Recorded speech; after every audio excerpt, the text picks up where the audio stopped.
Hello, everybody, and welcome back to the Low Side Podcast, a podcast where an undetermined amount of people kind of just show up and talk about whatever is on their mind. I'm your host for the day, Sredy. I am joined with Steve. Hello. And Nate? Nate? How are you? Question mark? Oh, Nate's not next to me like he usually Nate is. is not with us today, so Nate will be played by the part of me.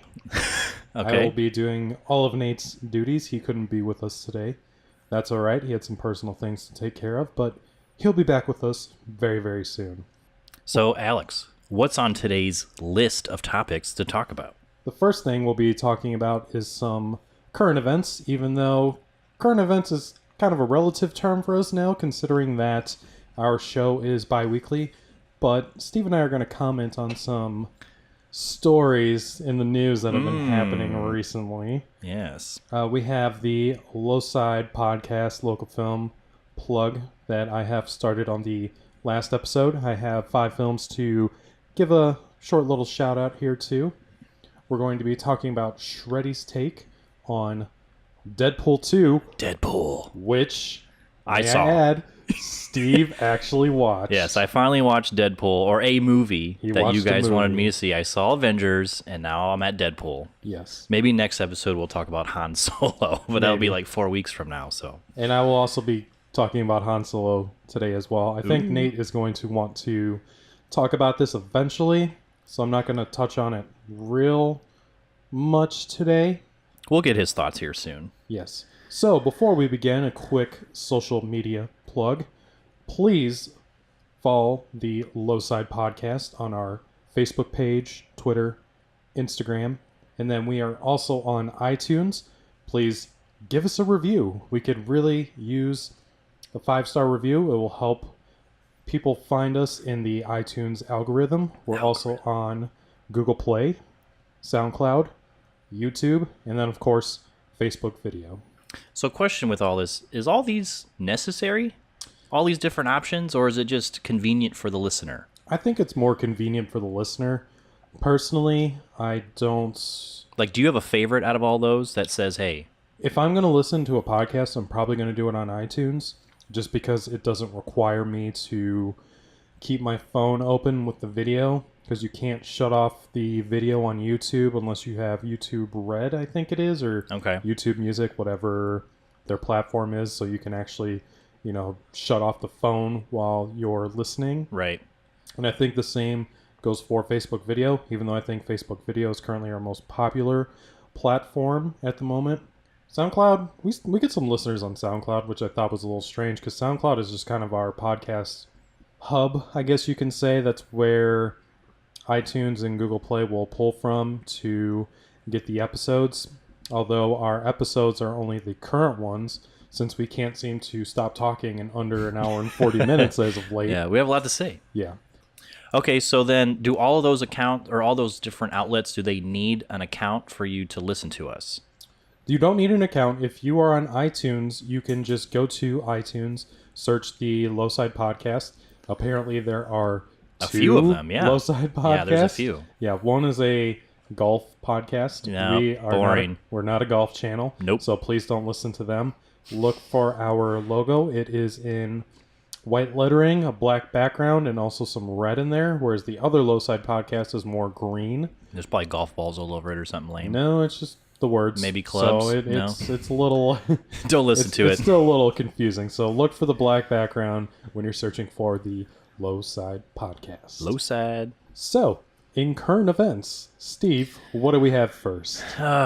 We got some news. We have some good news from your favorite wife on sitcom television, Roseanne Barr. At this point, this news is going to be a little old, but I'm Right. sure it's going to be talked about still by the time this episode comes out. Yeah. So apparently her show, or her, I'm not really sure quite on the details, but she is in some hot water for some comments made on Twitter regarding the president. Is that what it is? No, it wasn't the president. I can't remember the woman's position within the White House. But Okay.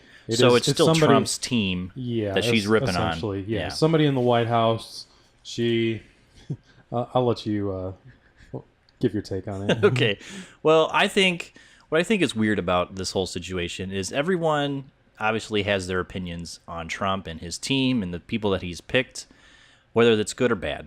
You know, there's people who are like, oh yeah, this lady, she's really going to make the education department awesome, which I don't think there's a lot of them out there. Right. But the point being is you're either for or against the Trump administration. And when it comes to people that Trump has, called out either on social media or on TV during his, election season and all that kind of stuff, people kind of have that image or those thoughts of whatever he has said about those celebrities and kind of save that in their memory. And, for a lot of people who follow Trump or on the right side of the aisle, Roseanne Barr, she's terrible, because she hates on Trump. She dislikes Trump. No, I don't think so. I think her show is like very pro-Trump, if I'm not mistaken. At least that's what I've heard. Like it's very conservative and... But the show might, but I don't know if... Well, I remember specifically a story that came out shortly after the ratings came out for that first episode of Roseanne, and it was pretty much the biggest show on TV for that pilot episode. Apparently, Donald Trump personally called her and congratulated her on the ratings. So maybe the relationship is on the mend. Maybe. But as far as what I can remember, like she didn't really care for him too much. And there was like comments back and forth about how he thought she was a pig and this and that. Are you thinking Rosie O'Donnell? Am I? I think you're thinking Rosie O'Donnell. Am I? Yeah. See, I'm getting them mixed up now. True news. Yeah. The Low Side Podcast. Thank you for clarifying that. Hey, it's all good. Okay, so Roseanne Barr, she is 4, and Rosie O'Donnell's... See, they look the same in my mind. I think that's my problem. I can see the similarities. They're both a little older, brunettes. Yeah. Yeah, I can see the similarities. Well, I'm totally mixing them up. So never mind then. So I don't even know what's going on with the story. Right, so I'm thinking of someone totally different. Essentially what's going on is that Roseanne... Not Rosie O'Donnell. Yeah, not Rosie O'Donnell. Got it. And their names are similar to them. See, and that doesn't why it's not helping me either. Yeah. Essentially what's going on is Roseanne got a little intoxicated, if you want to call it that. She apparently was doing hardcore drugs? No, she was on Ambien. Did you hear about this? No. She's apparently blaming the racism on Ambien at the moment. Oh, okay, good. So she was on Ambien. I was actually listening to this before we came on today on the Joe Rogan podcast, but he said that she, was grossly overworked on this TV show, and I'm guessing she's on downtime right now. Yeah. And she needs Ambien to fall asleep like a lot of people do. And apparently Ambien has some like really bizarre side effects sometimes. Like racism? Like racism, apparently. Even though after this came out, Ambien, they shut that down. Yeah, they wrote on their Twitter page, one of the side effects of Ambien is not racism, which is pretty epic. Yeah, well, I think it's funny because you watch late night TV and you see these commercials for like I need for whatever it is if you have like a migraine or if you have a skin condition, they have all these side effects that you could experience, but there's still probably this medicine would probably help you. But you might run into these kind of issues. And it's just crazy why people would want to take these pills when you have so many side effects that you might run into, like racism. Right. And one of the things that Joe Rogan brought up that I found kind of interesting is that the tweet had to do with this woman in the White House being compared to a character from Planet of the Apes. Because her haircut is kind of similar, I guess.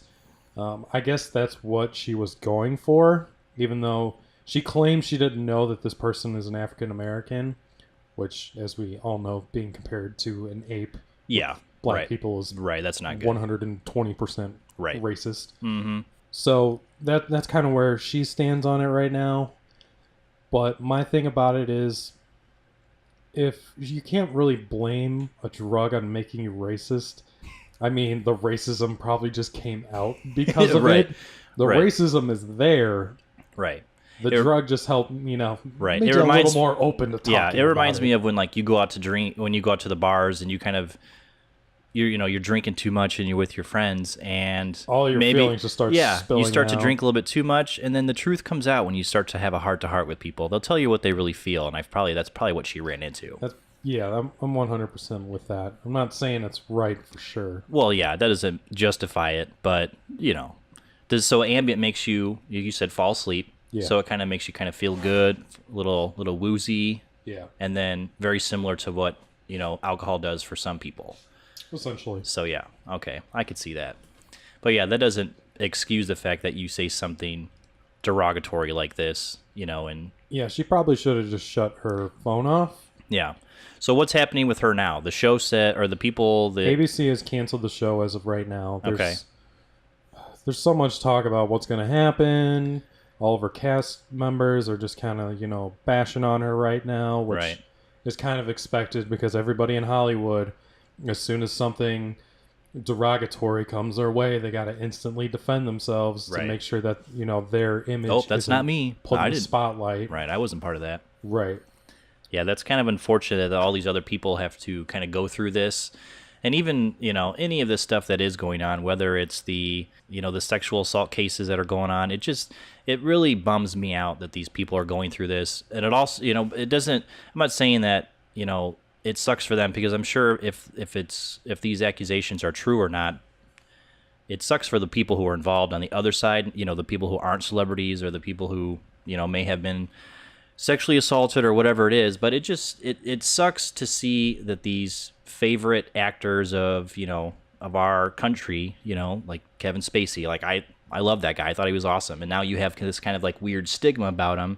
Yeah. It's like, can you support him anymore because of what happened? It just sucks to see people like that go through these things. And I've always been of the mindset that these people, these millionaires, they have the world at their fingertips. They could do anything they want, but not that. Why would you choose to do something like this? Well, it's kind of a power thing at that point. Yeah, and I feel like that needs to be in check with a lot of people. Like, it's kind of weird to say this, but in the NFL and a lot of the major sports industries, they actually have a class or a it's just like this kind of like a teaching moment for these kids who essentially get drafted into these major league sports on how to handle themselves.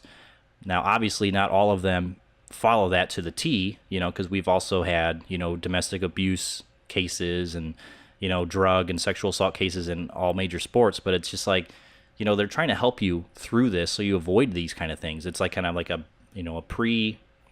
preliminary thing that they show you, I don't think they're going to do that for Hollywood. I don't think they ever will. Probably but, not. just to illustrate that, hey, you have power, you have money, don't abuse it. Use it for the right reasons, like charitable work or, just whatever it is, be that person instead of the negative side of what it could be. Yeah, I think a lot of these celebrities are also severely out of touch with reality. Yeah. I know that from listening just to other stories that people have talked about. They just don't have the sense of reality like we do because they're so famous, and they're not as connected with people, I want to say, as much as like you or I. Yeah, I feel like a lot of them kind of get in trouble with like social media. They don't realize how quick it'll spread. And then, something like this, maybe she didn't think that this tweet was going to go as far as it did. Maybe she did. I don't know. Again, she was under... Apparently this is not the first time. She has she's a repeat offender. Yeah, I don't remember what the other tweet was, but it was also something that's probably more racist than this tweet. Oh, boy. However, that one kind of just flew under the radar. Yeah. I don't know if this current one, like the reason why this one blew up so much is just because she has this giant show again. Right. And she's back on the spotlight, I think. Right, exactly. So the one before, was the show even announced at this point that, hey, it's coming back? No, it was actually in 2013. Okay. That this tweet happened. So we're 5 years ago. Yeah, I don't really know. I'm not a huge follower of hers, so I don't know what she's done in the last 10 years or so. You're more of a fan of Rosie O'Donnell. Right. I understand. I did. I've never seen an episode of Roseanne. I'll just say that. I have never seen a Melissa McCarthy movie. How about that? It's probably better that way. Yeah. I'm not Actually, a huge fan of I hers lie. either. I'll take that back. I saw the one with Jude Law. What's that one called? She was like a spy person. Spy. Yeah, she was. It's called The Spy. It was Yeah, called Spy. That's how good. That's how normie I am when it comes to movies. Yeah. I think that's the only one I saw because Ashley wanted to watch it. Oh, okay. Yeah, she's got a huge fan base. She's just not really for me. Yeah, me neither. If people like her, cool, but Right. and I'm just no. So pass. as far as Roseanne goes, hopefully she learned from what she did, and this can all kind of move forward in a positive direction, but who knows? We'll see how it plays out over time. So yeah, enough of her. Let's go on to the next topic. What do we got? So since we don't really have a main topic per se, Steve and I are just gonna basically shoot the shit at the end of this episode. So I'm gonna go with the local film plug. Listen up, everybody. Yes. So essentially what I do, I am a filmmaker in the Chicagoland region who doesn't get a lot of recognition, to say the least, from a lot of my peers or news outlets or anything like that. And I know how important it is to have your work recognized. You know, whether it's good or bad is kind of irrelevant. Right. If you are putting the effort into making something, people should definitely check it out. So I decided to start a local film plug. I didn't want to use shout out because I went with something that could roll off the tongue a little bit, the LSP, LFP. Okay. So if you are a local filmmaker and have a movie that's either coming out, whether that be a short film, a feature, a web series, I don't really care what it is, send it my way. I will put a link in the description of a submission form that you can fill out. It just gives me some basic information, such as the title, what kind of movie it is, where can I find it, where can people find it, etc. Definitely check that out. Send it to me. Like I said, I don't care what it is. If you put it on there, I will shout it out. There you go. As long as it's not racist Right. or sexist or anything Right. that will get me in trouble. Right. So, Alex, why is it so tough for local filmmakers and other creative, people who are doing creative content? Why is it so hard for them to kind of get known and reach out to an audience that they're looking to? It's really difficult to get people to care about something like that when you're not famous, just because of that whole name thing. Are you going to watch a movie with Brad Pitt in it? Right. Because Brad Pitt's in it, or are you going to go watch Sredy's film, Cashing Out? I'll probably watch Brad Pitt. Brad Pitt. I would rather watch Yeah. Brad Pitt's movie too. Yeah, he's pretty hot. Yeah. So, I mean, that's really the main thing. A lot of, I don't want to say local films are usually bad. Mm-hmm. Like I said, if you make a film, I think you should definitely be able to put it out there for people to watch. There's definitely an oversaturation of content that's definitely out. But if you're putting your heart and soul into something, I understand that. I respond to that. So I'm going to give you a shout out. Yeah, that's very awesome. So real quick, the Facebook posts that we kind of, that we see on the Low Side podcast, like, hey, do you want to sponsor this post and reach X amount of people more Right. than what you already have? Do those sponsored posts and, does paid advertising really work for people who are on the, kind of on a smaller scale? Or is Well, it even financially, worth it to even get into that? I can give you a real world example, Steven. All right, let's hear it. So I have been currently doing that for the last couple of weeks.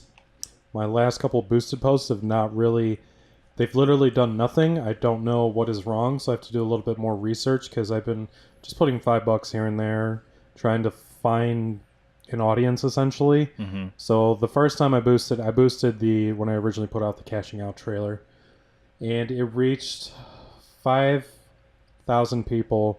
And that translated so far into 2,100 views, which is awesome. Yeah, that's good. And I only boosted it for like $10, I think, total. Right. And that reached out to mostly Indiana, since that's where Right. my fan base is right now. A little bit of Illinois, and then everything else just kind of trickles down. I think it's played on almost 52 states, right? Yeah. Yeah, 52 states. I'm already forgetting my geography. I need to go back to school, ladies and gentlemen. So it's almost played, I want to say it's probably played in at least 40 of the 52 states. Most of those are just one view, but somehow all of my videos trickle out to almost all 52 states. But I've been trying to see if I can find places that are a little bit more specific that might be interested in my movie, such as like poker or poker-heavy communities and things like that. So like Las Vegas, for instance. Right. I found that two communities that have a pretty big poker scene are in Fort Lauderdale, Florida. Mm-hmm. Apparently they have a poker scene down there. And then also New York. I kind of knew that New York had a poker scene, but Right. I just didn't think about it. So the last post that actually worked, I boosted it just for those two places. It didn't do shit in Florida, Okay. but it actually did pretty decent in New York. Really? So I'm going to see if I can tinker around with that a little bit. I'm going to try Vegas. There's apparently a poker community in Connecticut, so I'm going to try in a bunch of different places like those to see if I can find a more targeted audience, because these indie movies definitely live and die Right. on their targeted market. Right. So for all the people who are listening out there who are independent filmmakers or local filmmakers, take advantage of Shredy's opportunity here. We do Yes. have about, I'd say about 50 to 200 views or listens, depending on what format. Usually between all of our platforms, we probably get about 150 to 200 listeners, which we know is not a lot yet. But it's a start. It is a start, and we're only 7. This is only episode 7, guys. Right. So that's the point I'm trying to get to is like, Yeah. we're going to do this for free for you guys. And we're also a very small scale podcast, but we're still trying to be consistent and get more content out to you guys. So if this is something that you're interested in, hit Sredy up so we can get your name out there. And hopefully, hey, we'll start to generate some buzz for your show. Absolutely. So the first film I have is titled The Encounter. The Encounter is directed by Thomas DeCarlo. The main actor in the film is Zachary Spicer, and it is a short animated movie. Ooh. I didn't know that there were a ton of animators. That's out. actually cool, though. It is very cool. I like And that. actually, I watched the trailer. I didn't. The entire film isn't up. It's a 13-minute sci-fi adventure film. I'll give the synopsis real quick before I talk about it. Okay. But the synopsis is: nothing goes as planned when a rookie government agent tries to hunt down his first UFO. So it's Ooh. kind of like an alien hunting kind of movie. Right. But I watched the trailer for it, and I was actually kind of blown away. It's very, like I said, it's kind of 3D animate, or it's a 3D animation, but it looks very Pixar-ish. Okay. So I thought that was kind of cool. Okay. The trailer for this, because since we don't have the entire film up yet, I believe Thomas told me that the film is going through festivals and things right now, so they don't have the entire movie up, but I will have a trailer link in the description. People can also check out their Facebook page at Facebook.com/DeCarlo Animation for upcoming fest, other screenings, and an online release. And an interesting fact about this film, the production team was unprecedentedly small for computer animation of this length and complexity. Writer-director Thomas DeCarlo did everything from cinematography to editing of the animation and rendering and so forth. Furthermore, DeCarlo is a self-taught CG artist who spent 10 years learning the animation process before launching this film in 2015. Very nice. So he's definitely putting the time and effort Yeah, into this yeah. thing.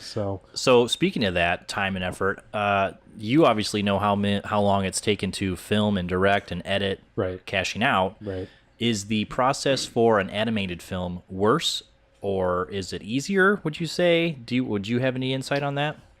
It really just depends on the length of the team. I actually went to this film meetup a couple weeks ago where we actually got to talk to a Pixar animator, and I actually got to also speak. Somebody who was in the crowd as an animator on The Simpsons.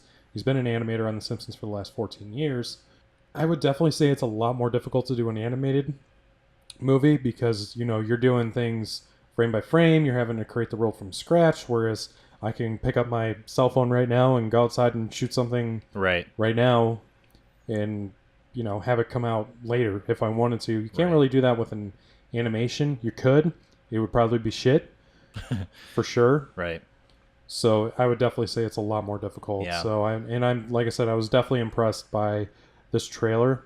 Just the level of just the backgrounds and the character movements and all of that. It was definitely something that I didn't expect for somebody in. I don't think he gave me where he was from. I don't know if he was. I've been shouting out to Indiana film pages on Facebook, so I'm pretty sure he's out of Indiana, but I don't know that for sure. But just somebody in this general area, Right. having something come out Yeah, speaking of the Pixar thing that you were mentioning, over at the what is it? The Science Museum or Museum of Science and Industry in Chicago. Yeah, they got the new Pixar. Yeah, they're doing exhibit. that. I saw that on the way home from the airport last week, and I thought that was kind of cool. I was going to mention it to you, but I'm sure you already knew about it. Yeah, it's been something they've been teasing for a while. They definitely got a lot of cool stuff. A few years ago, they had a Peanuts like exhibit, Mm-hmm. with the Charlie Brown and all that, Mm-hmm. just like all the early comics and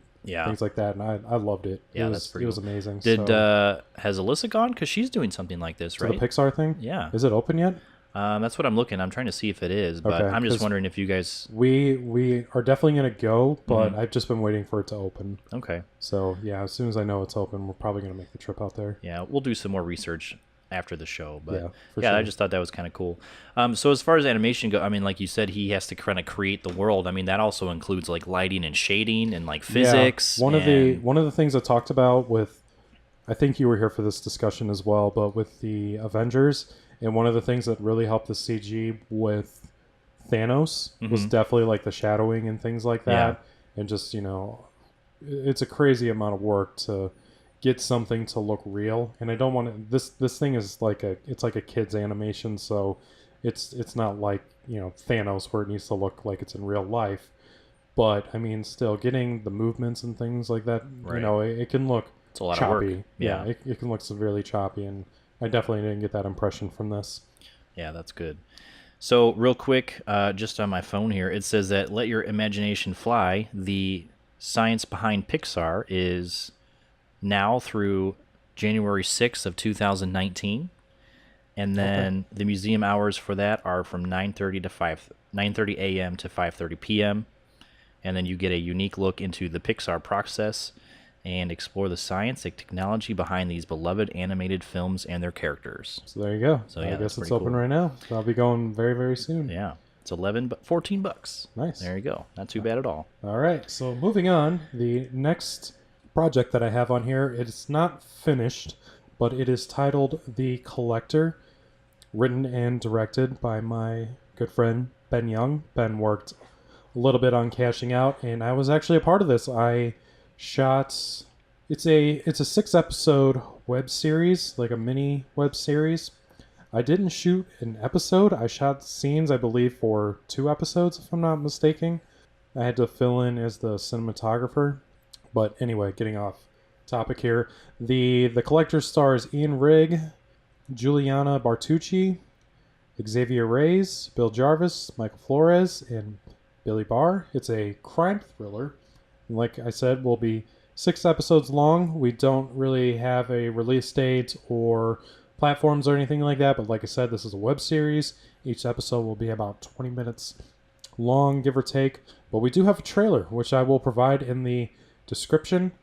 I didn't really talk to Ben. I didn't tell him that I was doing this, but he's my friend, so I wanted to do this for him. But What up, Ben? yeah, what up, Ben?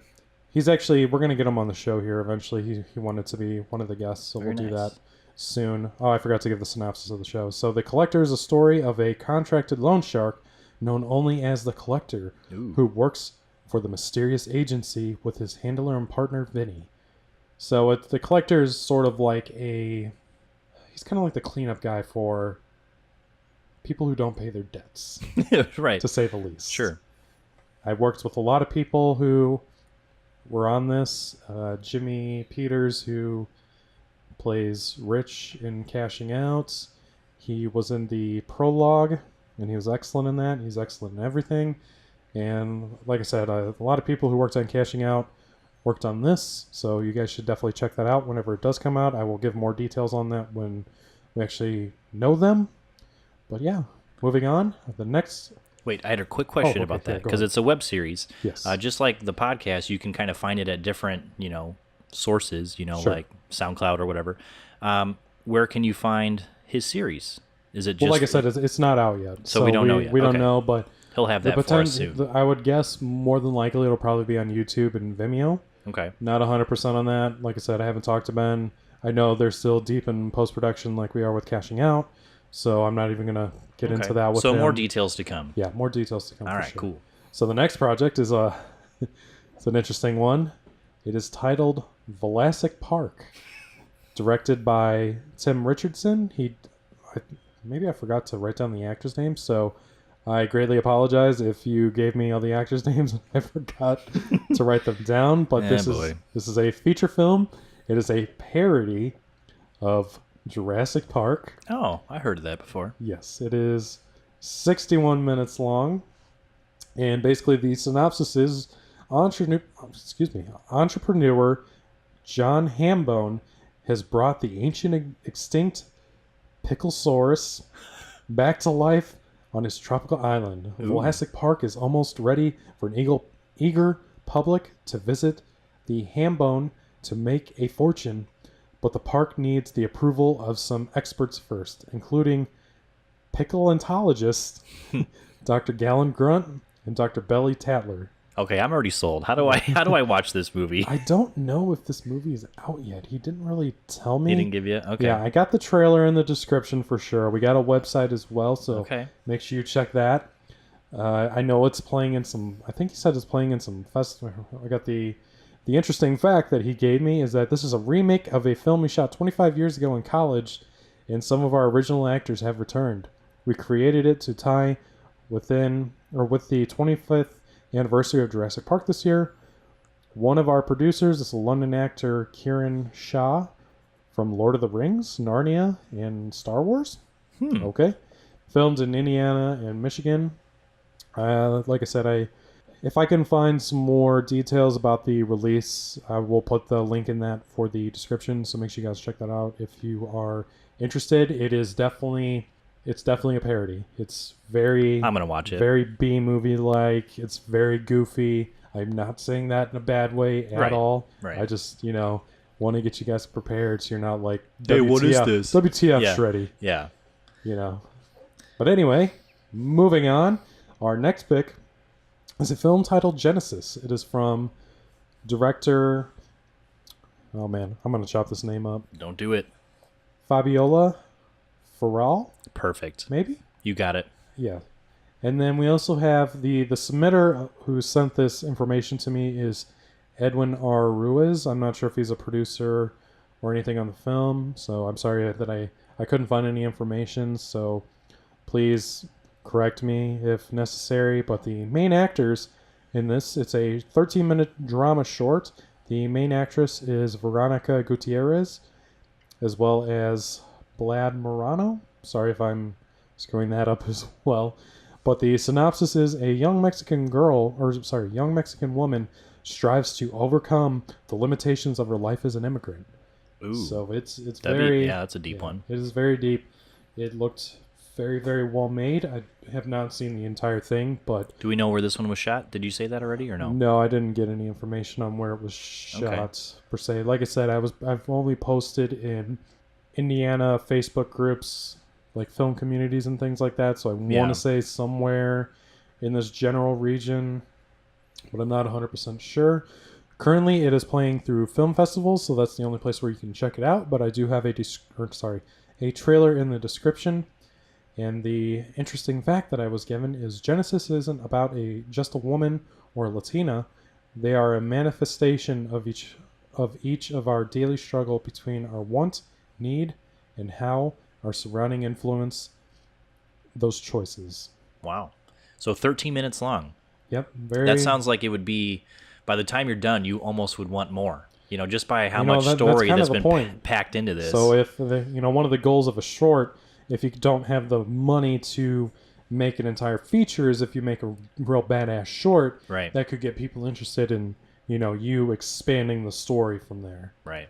Nobody was interested in expanding cashing out, so I just had to pay for everything myself. So sorry, dude. I forgot my cashing out shirt. Oh, no. I forgot. I do have it, though. I'm not going to grill Steve. Unlike Nate, he's not even here. He still hasn't bought his cashing out shirt. Maybe that's what he's doing. He's probably Steve, of all people, has bought a cashing out right. shirt. I spent my hard-earned money. He did. He went bankrupt doing it, yeah. but he did it. Yeah, I paid for pretty much cashing out entirety, so you're welcome. Yes, we do appreciate your contribution, Steve. All right, anyone else? Yep, I have one more. It is a film titled Home from writer-director Adam Allen. We gave him a shout-out last week, but I'm running out of shout-outs, so you guys please send me shout-outs. I think I'm going to have to start doing less than 5. I got a high volume the first week, made me a little nervous, so I thought I needed to do more than 1 a week. So I think I might have to go down to 3 after this week. But anyway, like I said, the film is titled Home, from writer-director Adam Allen. I know he's down south in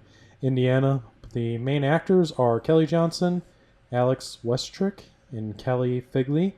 It is a short thriller at 8.5 minutes long, and the synopsis is 2 siblings return to their childhood home after the death of their father to try to find some semblance in their old lives. The entire film will be in the description below. This is actually a 48-hour film project as part of the 40 Indianapolis. Damn it. The Indianapolis 48-hour film project.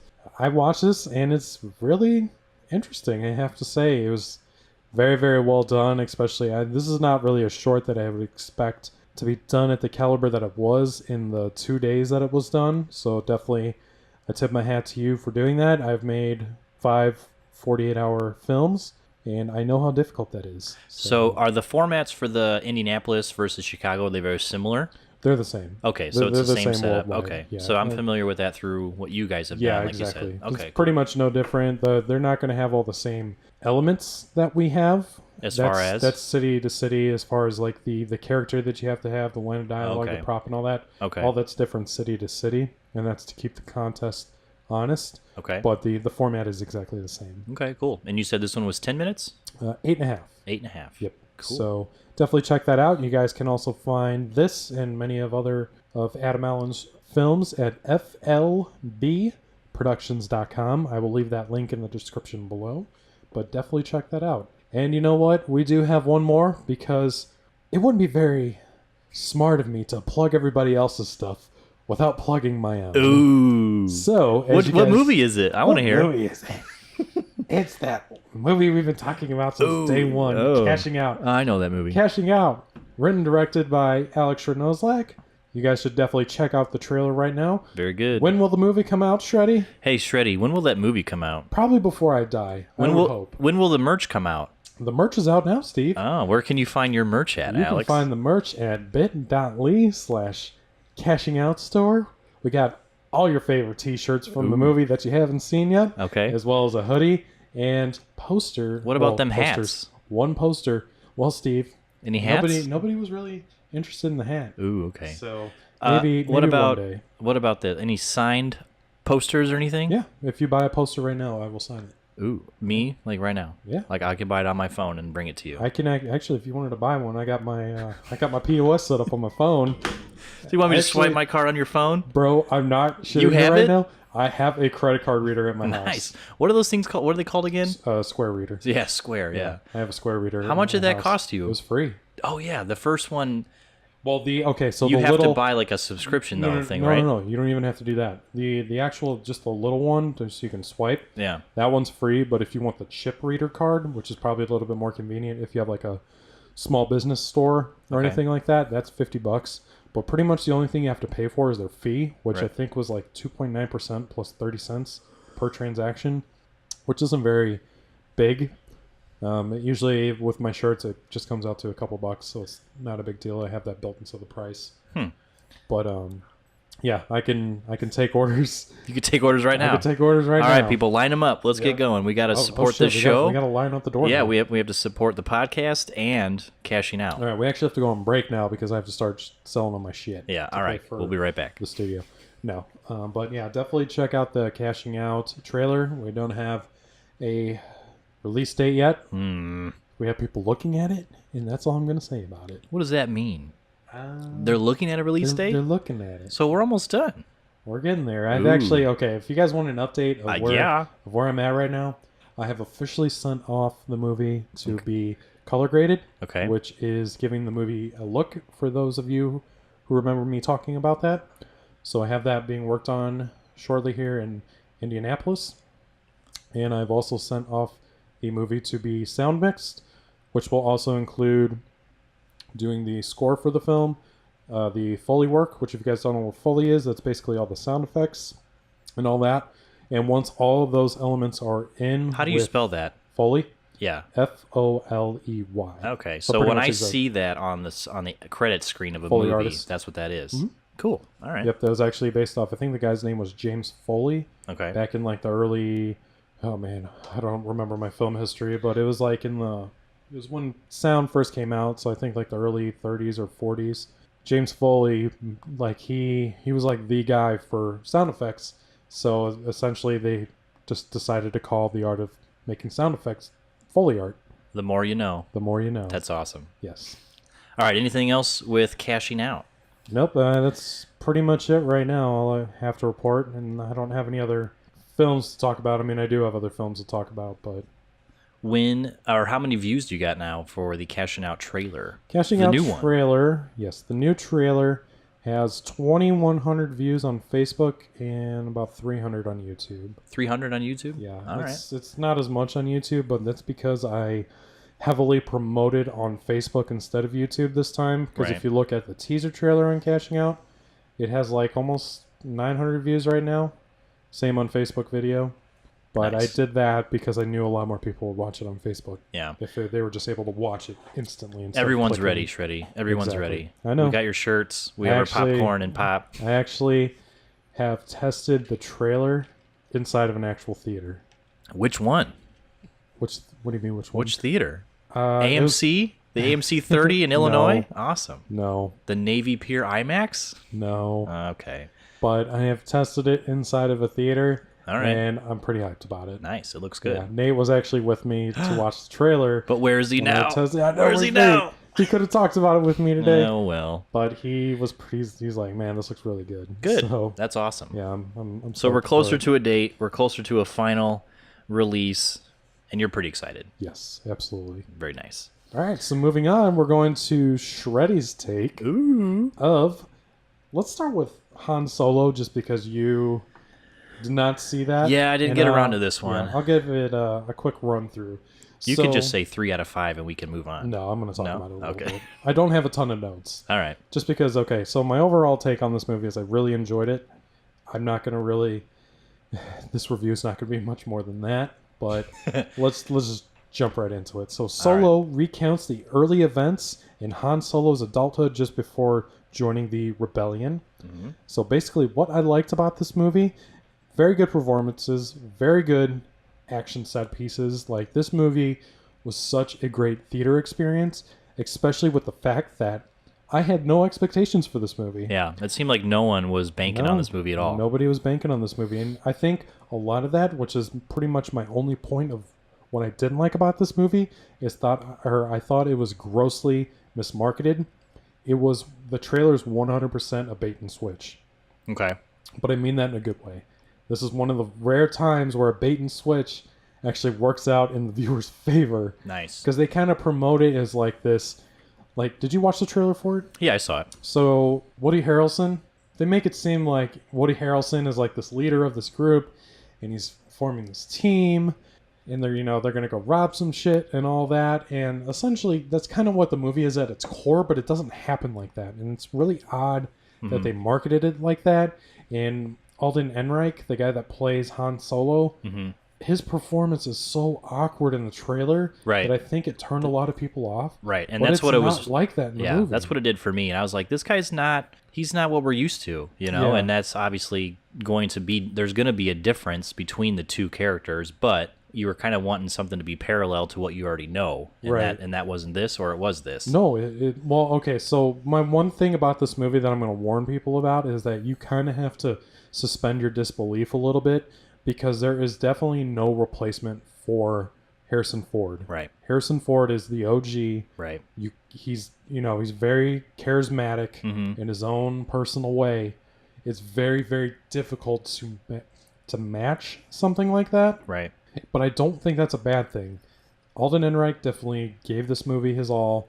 He's definitely very, very good in this role. So it's different than, like you said, the trailer, because the trailer, like you said, it turned everybody off. For me, he just seemed very robotic, very serious. Exactly. And You it's not like that. He's Okay. definitely got that. Like, the way I would describe the character of Han Solo in this movie, because the Han Solo that we know from the first Star Wars is he's definitely like himself. And I want to say that this movie is like the beginning of him finding himself, Okay. of where he will be, of what he will become once we get to episode 4. So, and I think that was definitely a good decision. I think that was purposely done because they knew that they're not going to be able to get this guy to 100% be Han Solo. And you can't have Han Solo be Han Solo. Like, he has to get there Right. eventually. So Right, the rite of passage kind of thing. Exactly. So we definitely see the beginning of that. And I very much look forward to what, if they do any more movies. Even though this movie bombed horribly. Yeah.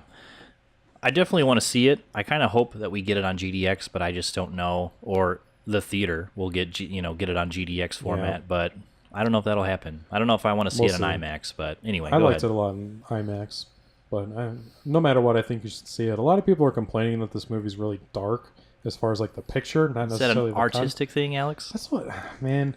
I guess like Nate and I were going to discuss this today because I got grilled about liking Arrival last week. Yeah, I heard about that. Yeah, and fun fact, the cinematographer of Arrival is also the cinematographer in Solo. Oh. So I think he's kind of notorious. Where's Bob at? Yeah. We need to get Bob back on the show. He's kind of notorious for, I guess, having a darker image, but apparently I like dark images, so I'm just like, this is fine. Yeah. I can. I guess if everything. it plays well, then what's the problem? But yeah, some people are, I think, probably just expecting the bright, big pictures like you do in previous films. Right. But so, who do I think will like or dislike this movie? I think fans of the Star Wars universe in general will definitely like this. I'm definitely a fan of the Star Wars universe. I'm not like a mega fan, so I can't really give you facts or anything like that as far as like super in depth. Storyline, yeah, super in depth. But I just like the set design and all just pretty much everything that just went into these types of movies. I've been a fan of Star Wars since I was a kid. So it's definitely a nice addition, for sure. Mm-hmm. It definitely blew away my expectations. I actually, before the movie started, I turned to my girlfriend and I said, this movie's probably going to suck. Yeah. And I was grossly wrong. Nice. I was having a good time from start to finish. So it's fun. Check. Yep. A lot of good action. Yep. CGI? How's that? Unnoticeable CGI. Like Star Wars, they always nail the CGI. Right. So that's what they're known for. Nate and I have been saying they need to, Disney just needs to hire, Marvel needs to hire whoever is doing Star Wars' CG for their movies because it always looks so good. Okay, so you said fans of Star Wars. How about normies? I think. Well, my other note here is I don't know if this movie is necessarily going to turn anybody into a Star Wars fan the way that The Force Awakens did. Did you see that too? What did my Yeah, your mic's gonna break, dude. You might as well buy a new one. New. Just buy another new one. Go ahead and scoot your chair over. We'll keep this in the podcast. Yeah, guys, my shit's breaking again. Yeah. Oh. Okay. All right, so you don't think this show will create new Star Wars fans? Yeah, I don't think it'll create new Star Wars fans, but I think fans of the original will definitely check it out. If you were like a converted fan from The Force Awakens, I think you'll definitely enjoy this. Like if you started liking these movies afterwards, you'll definitely find it a lot of fun. I think this movie bombed because it came out so close to the last one, The Last Jedi, that, people didn't have like enough time to, separate themselves from it. Build up some hype. Do you think that also with the Marvel movies coming out, that kind of ruined it too, or no? I don't really think Marvel has anything to do with it, but I think when you throw out too many of the same movies within a short time span, people don't want to watch the same stuff. Yeah, I guess that's kind of what my question was. Yeah, do you think very similar movies within the same month? I mean, you're really almost back to back to back, same kind of stories. Absolutely. I mean, we had Deadpool that came out last week. Was there I can't remember. Oh, Black Panther came out in February. Yeah. So I don't remember if anything came out in March. Nothing too big as far as that stuff goes. And then we had the Avengers at the beginning of... Oh, yeah, the Avengers. So we had the Avengers at the beginning of May. 2-week break. And then you had Deadpool and then Han Solo. It's too much at once. Yeah. And then next month, late June, you have Jurassic World. And then that following holiday weekend or 2 weeks later...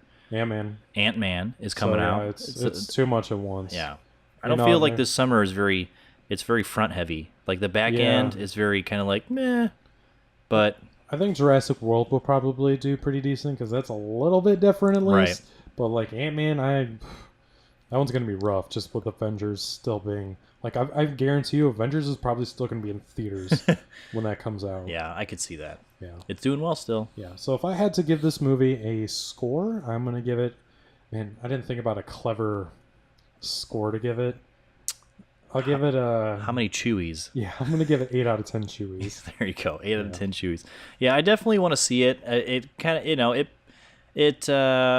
I'm interested.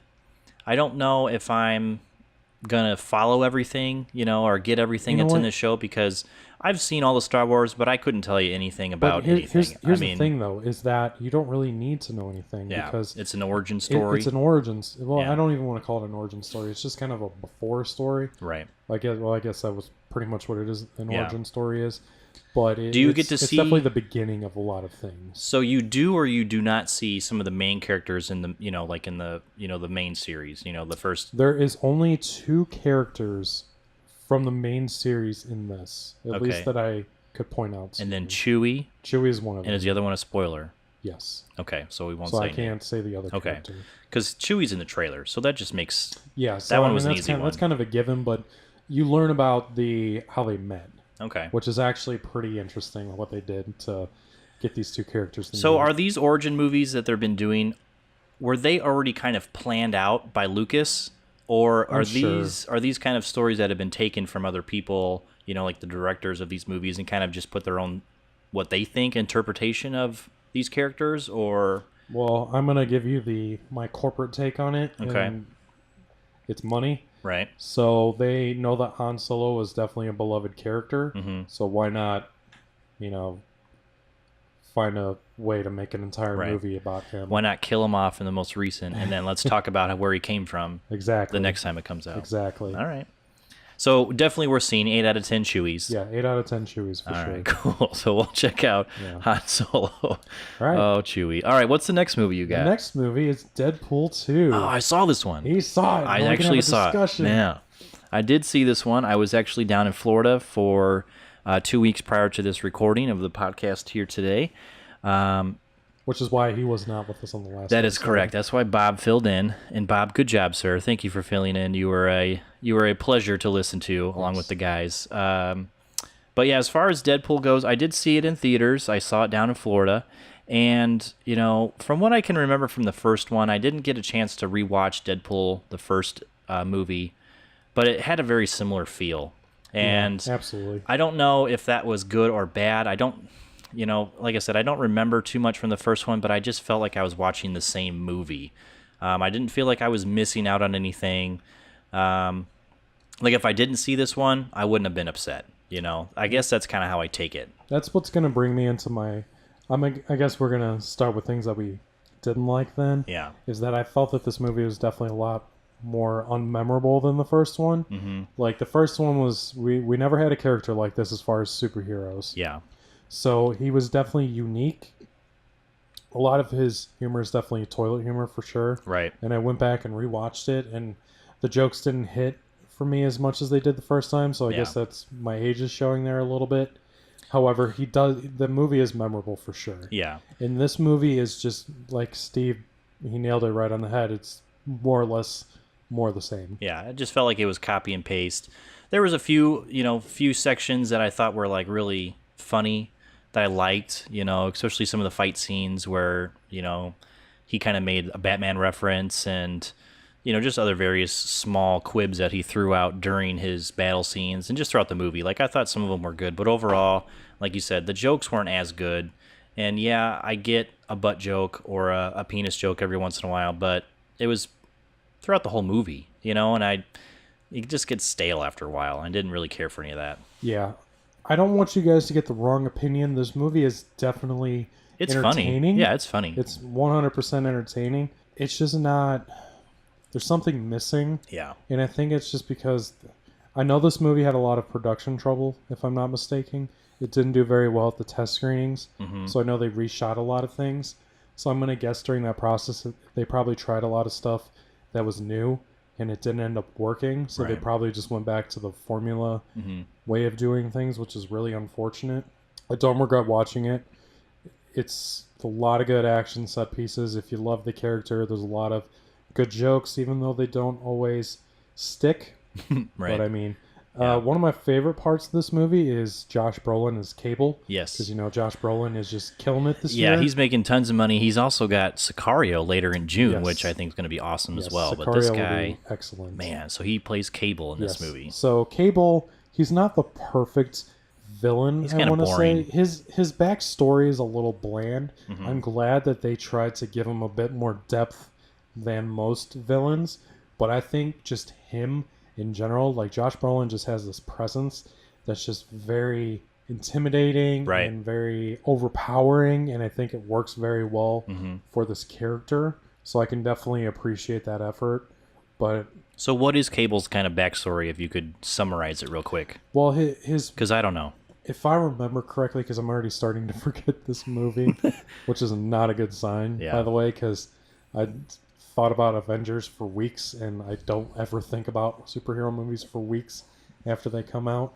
But if I remember correctly from the movie, his wife and his kid were killed, Mm-hmm. and this is in the past, and he's able to time travel.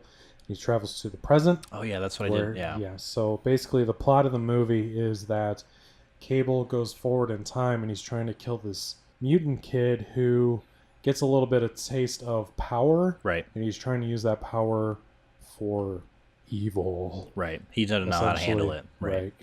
So that's pretty much what the movie is. Deadpool's trying to get him to use it for the right reasons Right. and creates a X-Force team. Yes, he creates. If you a team. haven't seen it already, I'm sorry. We're gonna go. Apparently Ahead. we're just gonna go to spoiler we're gonna get into it. But yeah, I felt like some of that stuff was, some of it was funny, some of it was just like very cut and paste again. But I do like I felt like the character that the boy, what's his name? Do you remember? in the movie. Yeah. Oh shit! I might have it written down. Anyway, I felt like his character, I thought he played it pretty well. He didn't, it didn't seem like, I don't know how old he is, maybe in his teens. He's probably a teenager. Yeah. He did a pretty good job. I felt like he was probably a lot better than some other, teenage or younger actors that I've seen, in recent years. But Definitely. I feel like he did a good job. And I like that. I like the story in the sense that even though he was picked on and he went through this kind of difficult time in the school that he was at, right? Yeah. Or it was like he was I taken to think a it was school. a home. Yeah, he was taken not to like a mistaken. home, and he was mistreated and all that stuff. But he really tries to make the best of it. And once he kind of gets these powers, he kind of just he loses it because he wants to seek revenge. But I thought he did a good job acting. I liked his relationship with Deadpool. I thought that was good. Yeah. I thought they had some funny moments, and just the dialogue was good. I thought the characters really had a lot of chemistry with each other. As far as since we're getting into spoiler territory, Yeah, just say it. The X-Force scene, so brilliant. Like when they just hop out of the plane and they just all fucking die. Dude, I was rolling. Yeah, that was pretty during good. that scene. I do wish though that there was a little bit more, and I know if Nate was here, he would rip on me for this, but I was kind of hoping for a little bit more JT Miller comedy in this movie.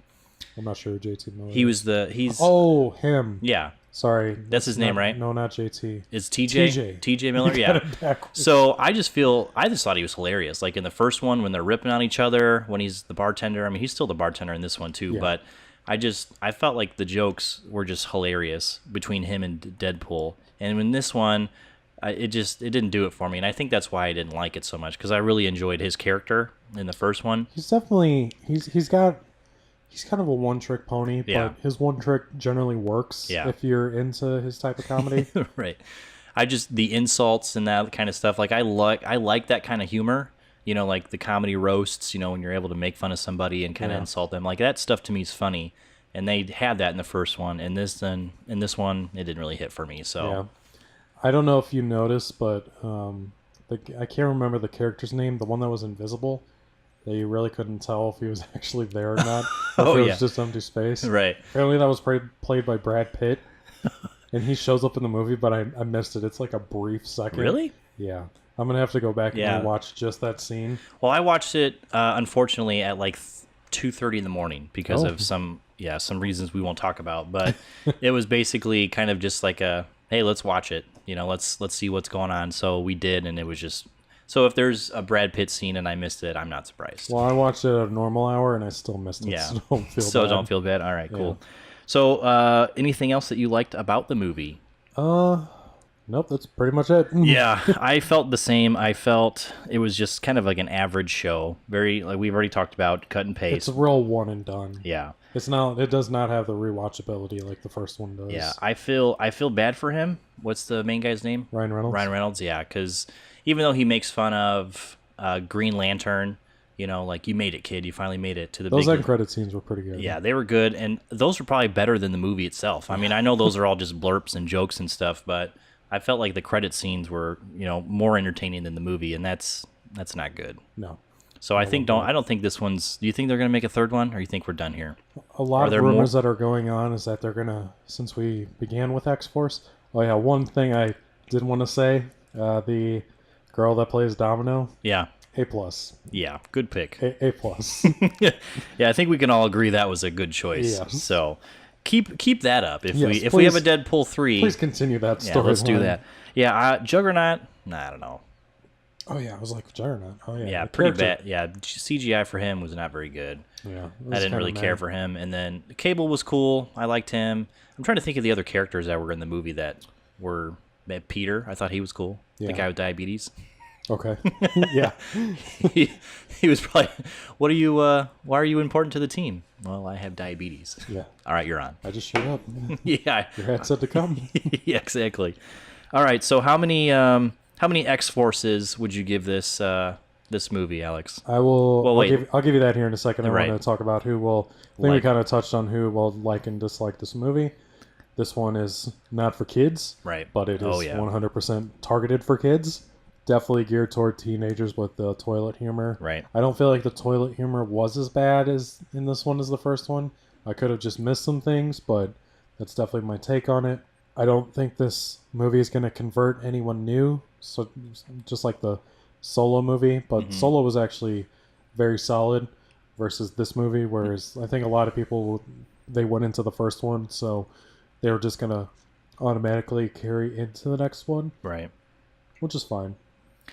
With this movie, it seems like there's a lot of kind of like a cult, kind of like a small cultish kind of follow with it, because there's very select people that are they represent themselves in a way that just, you know, they're all in. You know, they have the hats, they have the socks, they have shirt, you know, their memorabilia, their what they wear, and kind of how they get ready for the show. And I'm not bashing these people.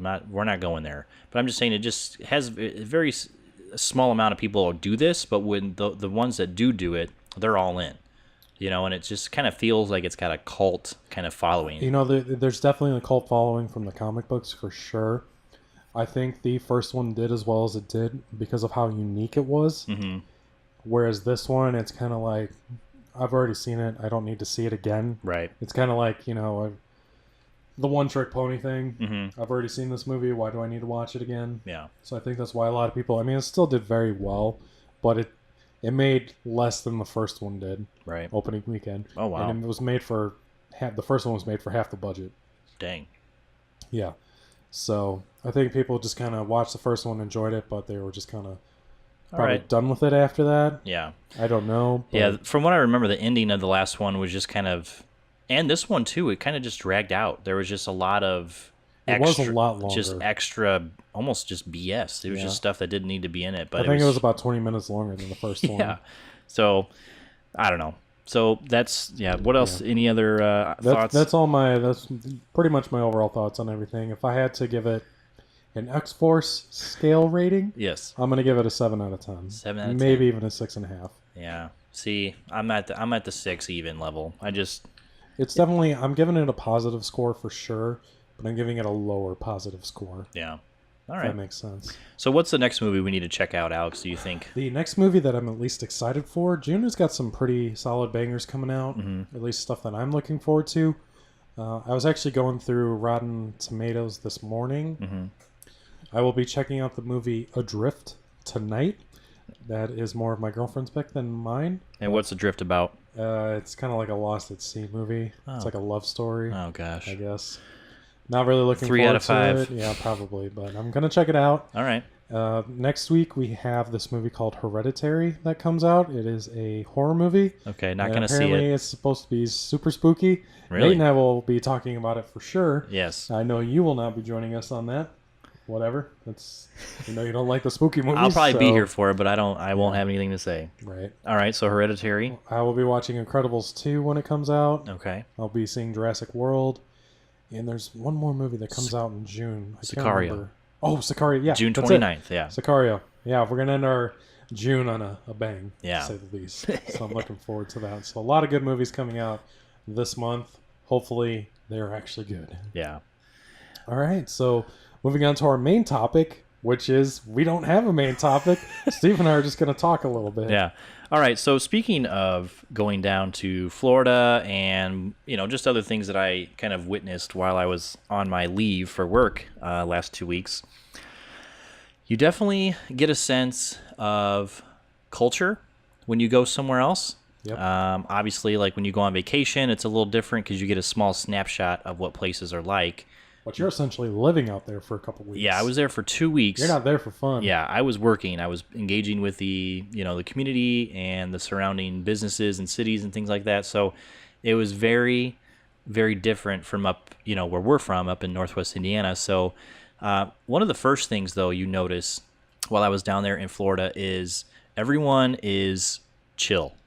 There's no sense of like urgency. Everyone's just kind of like, it's almost like as if they're in vacation mode all the time. Well, when Florida is pretty much a vacation state. Well, right. Yeah. And that would make sense. Yeah. And that's what everyone kind of explained to me. It was like, yeah, man, we're just living it up down here.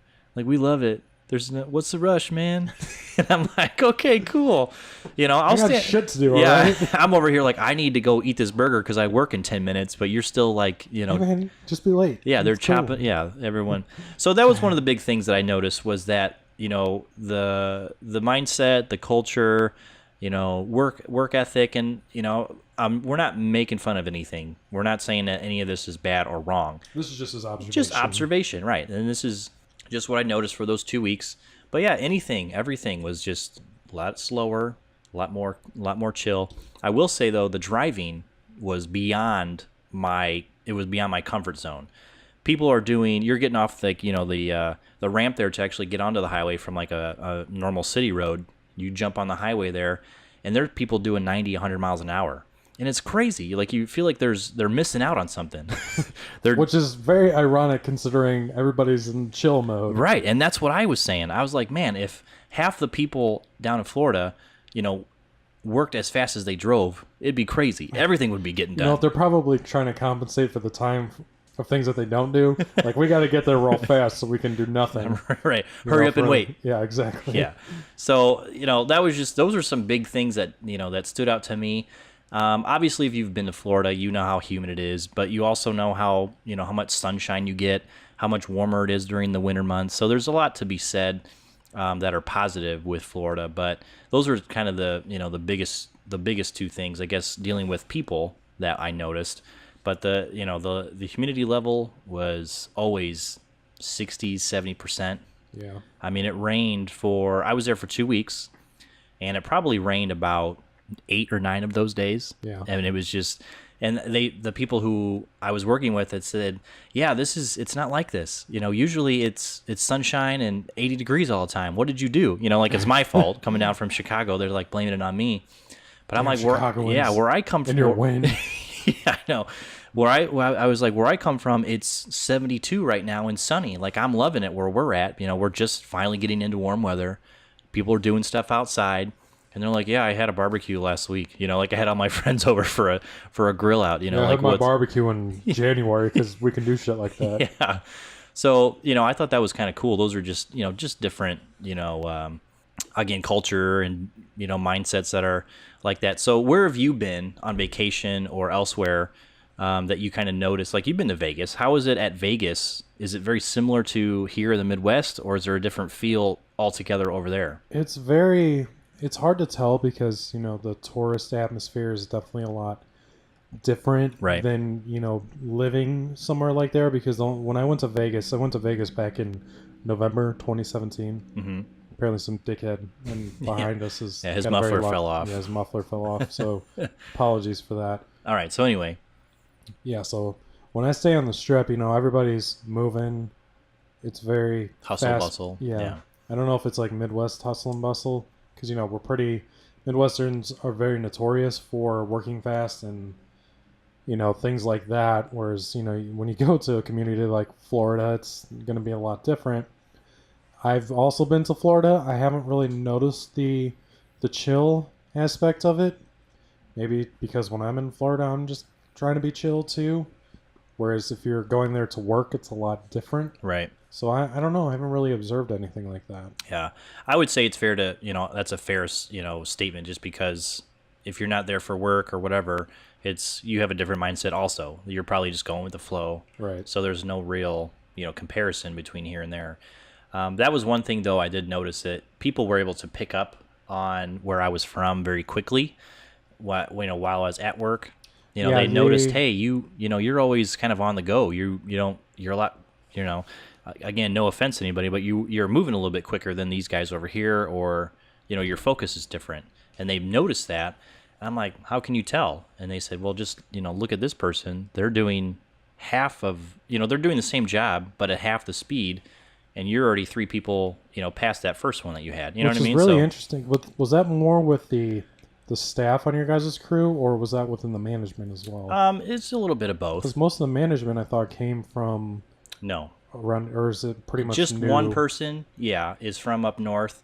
The rest of the team is from Florida, and that team, they do a good job. I mean, kudos to them for sticking around and doing what they're doing, because the building that they work at is, it's brand new. It's not even a little over a year old now. Yeah.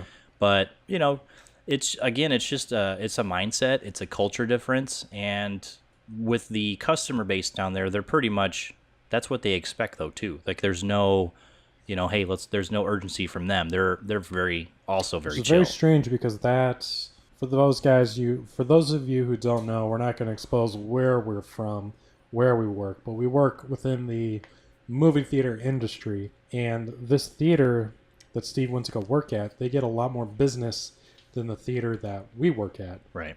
So what was the differences you noticed? Well, basically, where we're at, we have a lot more seats. Okay. So the crowds don't seem as bad, I guess you could say, because there's more availability for them to have. So down at Florida, that location has a little over 1,200, 1,300 seats. Okay. And this one that we're at is about double the seating capacity. So, but they got aren't all their seats the recliner seats? They're all the recliner seats, so they take up almost 2 rows of what we would normally have here, 2 of our normal rows almost. So they have, again, about half capacity. But they do have the recliner seats. They do have, they're all leather too, which is awesome. The whole theater is awesome. So if you're down there, go visit it. Again, we won't. I guess you can. We'll talk about that later. But anyway, so every set, when let's say you have 50 seats and everyone wants to come see Deadpool in this 50-seat auditorium, that's going to sell out pretty quickly. A lot of the theaters are like that. They're a lot smaller. There's about 2 or 3 theaters that are actually 3 to 4 theaters that are very, they're a lot bigger in size, but even still, our smallest auditorium is, more than that. You know what I mean? So It just feels busy all the time, but really it's only, 1,000 people. Right. But you're doing that every set. So there's 4 or 5 sets in a day. So every set you bring 1,000 people in. Does it feel busier? I guess it depends. See, again, that's relative, just because here it's different. Yeah, it's just different because we have more capacity. So no, it doesn't feel busy here, but down there, yes, it does, because you look at your chart, everything's red. You know what I mean? All right, so that's going to be the secret for our theater from now on. Let's just take out half the seats, and we will always feel busy all the time. Yeah, they have reserved seating, which is nice. So all their seats and all their theaters are like that. So that was pretty cool. But the other thing that I noticed too is that with this theater, they have a restaurant attached, basically inside the main theater lobby. Yes, and you get a lot of traffic for people who are just looking for a place to eat dinner. So not only, you getting your movie crowd, you're also getting people who are going to do just dinner and leave. And then you also have dinner and a movie folks, so you kind of have a mix of traffic at that location where it's different, like that dynamic is a little different. So I would say about, let's just say you had 100 people at your restaurant. I would say probably about 40 of those people are going to go see a movie. Yeah. They just carry over into the theater, and it just makes for another, set of business that you weren't really ready for, But yeah, that theater is definitely busy, but it's nice. I mean, they do a good job down there. So yeah, I think that's just different from up here. Like how you said, a lot of us, work faster or a little bit more with a little bit more urgency up here. Down there, it's not like that, and it's just different to see. And it's kind of hard to go from one culture to another and try to instill something in them that they're not used to. Like, what are you doing? Why are you moving so? You're sweating. What's wrong with you? Why are you doing that? Yeah, so it's hot outside. Yeah, well, and that's kind of what I thought. I was talking to my wife about that. I'm like, I wonder if they don't move around so quick because it's so hot all the time. Like, it's hot. I mean, it was kind of warm in the theater at times, more humid than hot, I would say. Again, it rained about 10 times while I was down there, but I just feel like they don't want to get sweaty. Like I wouldn't either. I don't want to be at work getting sweaty, but it's almost inevitable at that place just because of where it's at, for one, and then two, it's just tough to cool down a building that size with that many people in it all the time, and it just becomes a challenge in itself. So I definitely couldn't do that. I'm way too impatient. Yeah. So if I'm moving around pretty fast, those people would irritate me very, very fast as well. Yeah, it was something to definitely kind of bite your tongue on some moments, but, again, they do everything that you're going to ask of them. Right. It's just going to be a little bit more of a wait. Sure. So, again, just a different culture.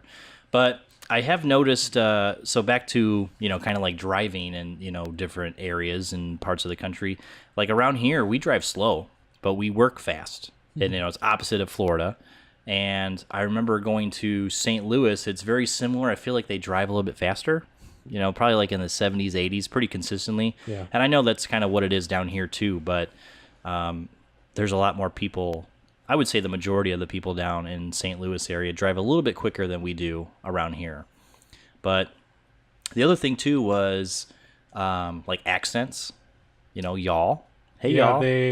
Another thing that they can point out is certain things, because apparently like saying yeah is a very Midwestern thing. Saying yeah instead of yes. I Okay. don't know what they say down in Florida, but a lot of my friends who live out in California, because they say yes in California, they can pretty much point you out, just from the words that you use. Midwest. Not even the accents, but apparently we all talk in the Chicago accent. Hard A's, Chicago. Yeah, Chicago. Yeah, they did notice that too. One of the guys that works down there, he's actually from Michigan, and he has a I can do this. Yeah. Let me help you. I can do it. All right. And I don't know if you notice, some of the people who come down here from Michigan, they have I can. Not. Yeah. But maybe they're starting to bleed into the Canadian accents. Yeah, they're too right in the middle. Yeah, they're too north where they exactly. Yeah. So that was kind of cool. I mean, yes. All right, I I'm can. starting to get exposed. Yeah, we already know where you're from. Yeah. So, any other? I mean, where else have you been? I mean, have you noticed any? Because you went out to Vegas recently. Well, a couple years ago. You've been to Florida. You talked about. Have you been to Texas or anywhere east, No. like New York or Boston or anything? I would really like to go somewhere out there. I actually have a friend who lives in New York right now. Maybe one day I'll go visit her, but I've never been out east. Well, unless you count the southeast with Florida. Yeah. But I haven't. I also have a friend who lives in South Carolina, in Charleston. So maybe I'll go out there and visit her one day. But I'm not very well traveled, to say the least. Yeah, I would say that's something that's changing in the last couple of years, and mostly because of the wifey. She's always been about traveling. She always wants to go out and do things, which is, not really been my cup of tea. But over the last couple of years, I've been a little bit more open-minded to that kind of stuff. I've been flying in airplanes, and you guys may or may not know, but I have a huge fear of heights. So that in itself has just been a big challenge for me. We did an air balloon ride out in Arizona when we went in January, which, by the way, Arizona is beautiful too. I also have a friend who lives in Arizona. Go visit that friend. You will love it. Sedona was really nice. The Phoenix, like the actual, the city of Phoenix, is a meh. It's okay. Sure. It reminds me of like Indianapolis, just in the middle of the desert. There's not really much to do. If you want to do stuff that's touristy or fun, you have to kind of go around to the surrounding cities. Mm-hmm. And that's more of a drive than it needs to be, but that's just what it is. But yeah, I mean, out west is super awesome, and you should definitely go. If you're into like hiking or kind of like outdoorsy stuff, it doesn't need to be like hardcore, but I think Right. you would like it. My girlfriend and I want to take a trip out to California eventually. Go to So San Francisco. That's where I've been, at least, and it was super nice. I'd like to check out LA for If the obvious reasons, but San Francisco would be cool too. Yeah, San Francisco seemed to be very artsy. Yeah. And I feel like that's kind of like right up your guys' alley. I feel like you guys would love it there. Yeah. Great shops, great food. There's the whole San Francisco wharf, like piers and all that kind of stuff. There's a bunch of piers and food that are all together. You could see the water. You could see Alcatraz right from some of the piers that are out there. Nice. Lots of boat rides you can do that take you out to the Alcatraz island. And then you do like a tour. So if you're into that kind of stuff, like history kind of stuff, She's definitely into that. So yeah, she would dig that stuff too. But that's all kind of cool. All right, so going back to Florida, one of the big things that I noticed, and I say this literally, big things. Yeah. When I got to the airport, I picked up my rental car. Uh-huh. I'm checking out. The guy's like, I'm driving like a Nissan Sentra or something it's terrible.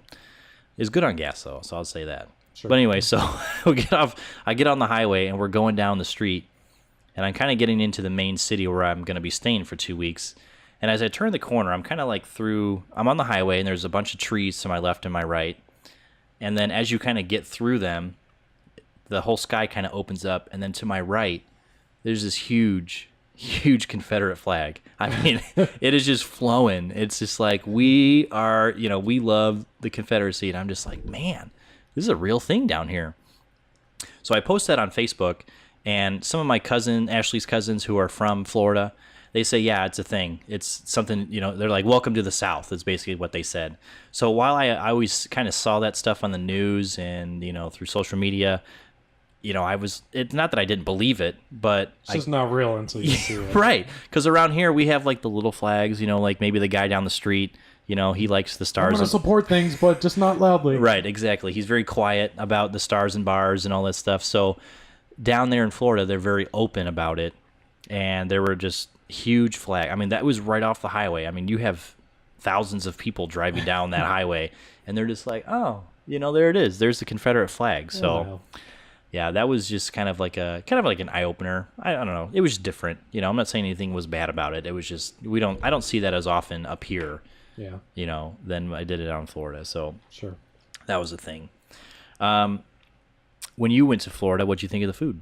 Actually, one of my favorite restaurants at the moment is currently in Florida. So What is it? it's called, You forgot. Cowfish. Cow? Cowfish.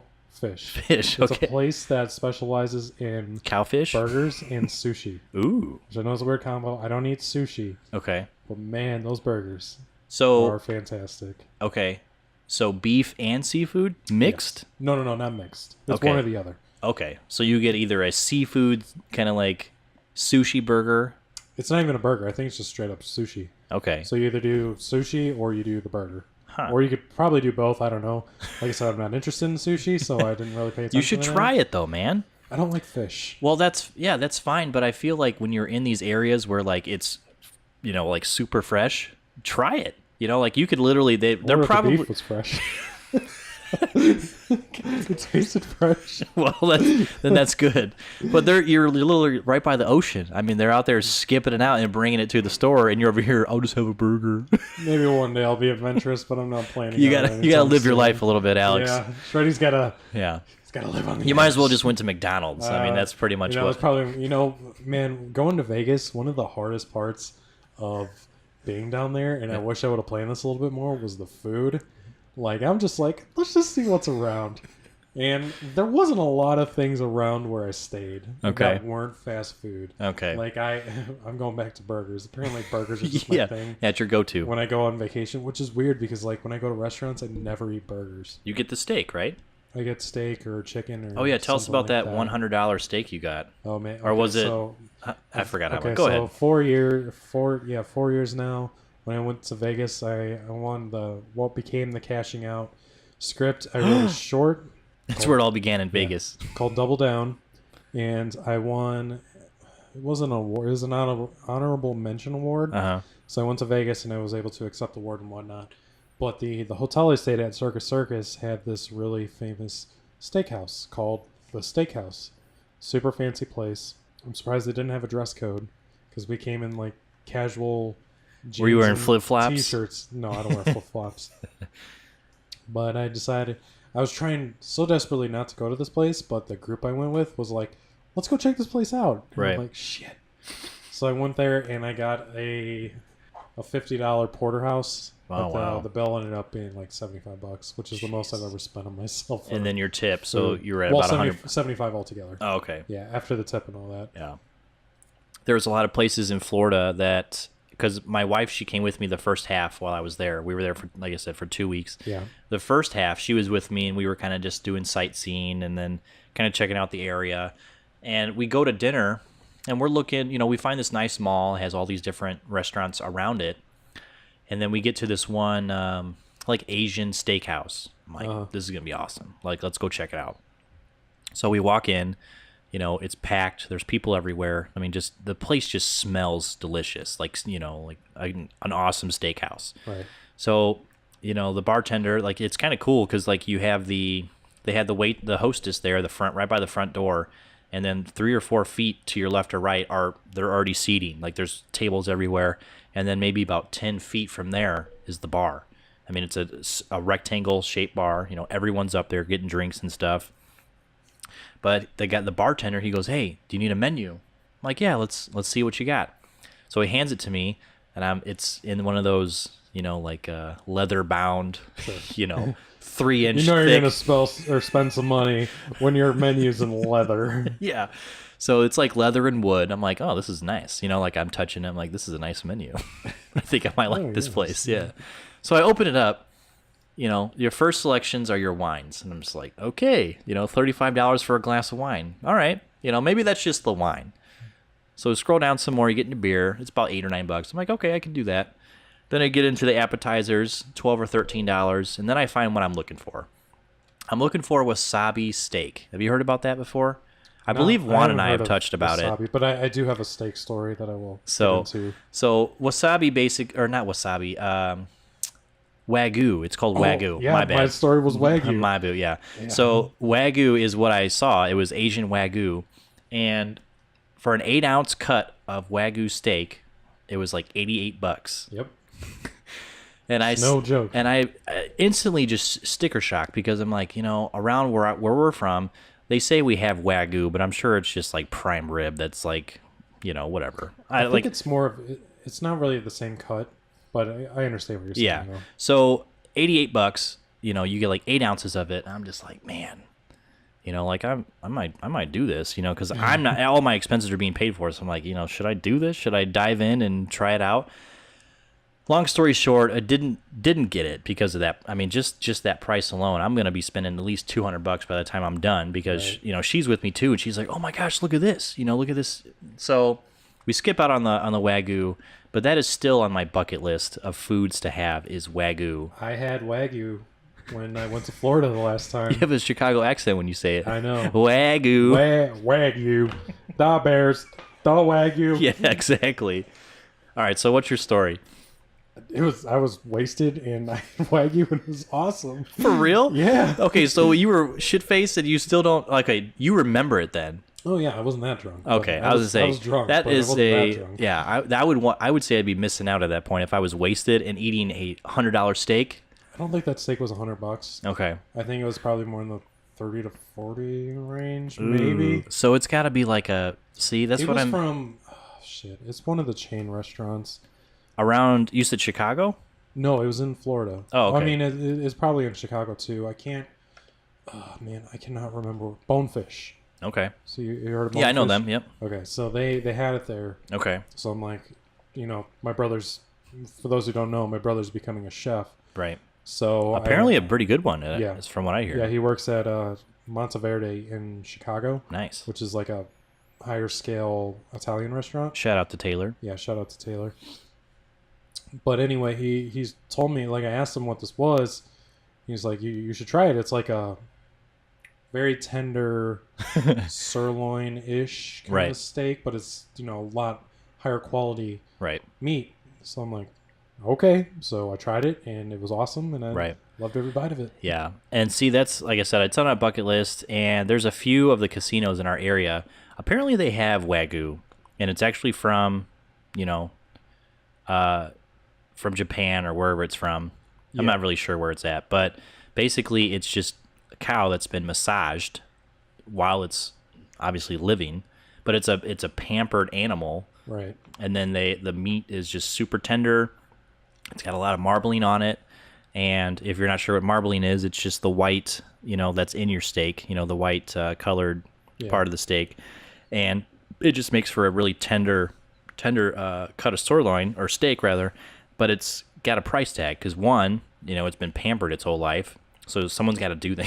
Someone's out in the field rubbing a cow's back. So you're doing that. And then, obviously when it gets cleaned and processed, all that's got to get shipped to the U.S., and that ain't cheap, So that becomes a pretty high price tag because all you got to pay for someone to cook it. I mean, you have like 3 or 4 steps before it even gets to your table. You wonder why it's $100, but still want to try it. I still want to get it. So Absolutely. We'll see. I do think, though, that I think it's, I forgot the name of it. It's like Black Rock Bar and Grill in one of the casinos around the area. Scotty. Yep. So he said that it's around here, and it's about the same price tag, about $70-$80, and we should go try it. So put it on the list. If we get an invite from him, I'll let you know, because you need to try it without drinking. Even though you said it was good with it. I will be drinking. Yeah, for sure, well, that's true. But I won't be the level of intoxicated that I was. Yeah. All right, we're pushing a little over 90 minutes right now, so I think we're gonna have to end this episode. We're gonna cut it short. All right. Yeah, we'll talk about my social media purge here on the next one for sure. We had a good conversation, but I'm sure nobody's listening to us at this point. Oh, so no! It was a good conversation. I really enjoyed it. So anyway, any final thoughts about anything real quick? Final thoughts. Hopefully I'll be around for the next podcast. We'll see what. Are you going on staycation, or are you going somewhere else? I'll be on vacation. We're going to Gatlinburg for vacation, but there's a little bit more kind of stuff in the works. So we'll see if I'll be moving or not.